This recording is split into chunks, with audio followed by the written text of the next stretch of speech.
duas principais causas que devem ser avaliadas em pacientes com queixa de cansaço, fadiga, menstruação intensa, fluxo muito aumentado, presença de coágulos.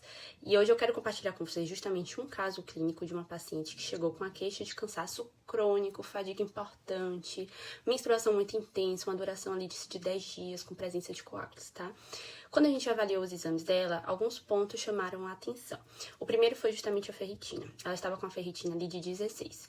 E hoje a gente sabe que ferritina abaixo de 30 já é considerado deficiência de ferro, tá? E ela já vinha com essa ferritina baixa há alguns anos. Então ela tem uma deficiência crônica de ferro associada a essa menstruação intensa. Além disso, quando a gente também está diante de uma queixa de cansaço e fadiga, a gente sempre vai avaliar função tireoidiana, eixos hormonais.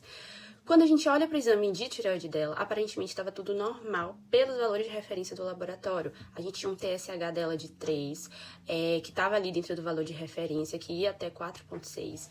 O T4 livre dela também estava dentro do valor de referência, aproximadamente, se eu não me engano, 0,72.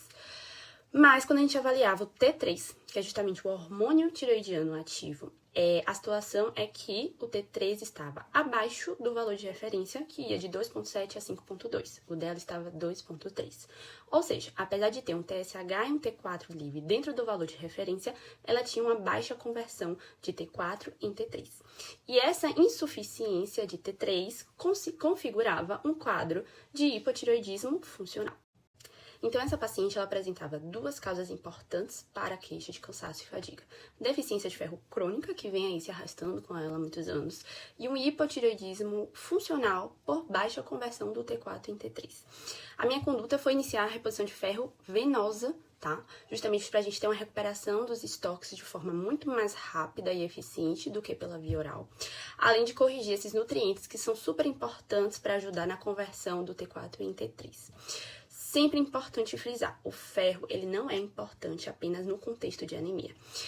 Pacientes que têm ferritina baixa, metabolismo do ferro alterado, podem cursar com deficiência de ferro na ausência da anemia. E isso vai ter um impacto em todos os sistemas, porque a gente precisa do ferro para produzir energia em todas as células.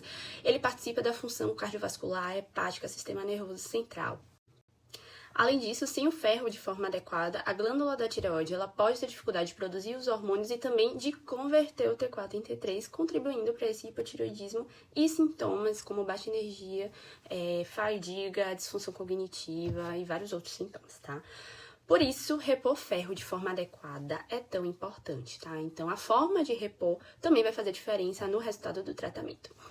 Um outro ponto importante desse caso, que era a causa da queixa menstrual, então a menstruação super aumentada, com muitos coágulos, fluxo intenso, uma duração de 10 dias. E aí vem um ponto que muita gente não sabe, que o hipotireoidismo e a baixa de T3 podem estar diretamente relacionadas a essa irregularidade menstrual. O hormônio T3 é super importante para o funcionamento lá no ovário, especialmente depois da ovulação, para o funcionamento do corpo lúteo e na produção da progesterona. Quando a gente tem uma insuficiência do hormônio T3, o corpo lúteo ele tem dificuldade de produzir progesterona. E essa baixa de progesterona, justamente na segunda fase do ciclo menstrual, ela pode contribuir justamente para essas queixas de sangramento aumentado, presença de coágulos, né? Um fluxo muito intenso. A mensagem que fica é: não tem necessidade de prescrever anticoncepcionais, por exemplo, quando a gente vê logo de cara uma queixa sobre ciclo menstrual, fluxo aumentado, tá? A gente precisa ter um olhar do todo, olhar os outros eixos hormonais, olhar quais são realmente as causas desse fluxo aumentado. Porque muitas vezes a gente, organizando essa casa, a gente consegue regularizar esse ciclo menstrual e não necessariamente iniciar um anticoncepcional apenas por esse motivo.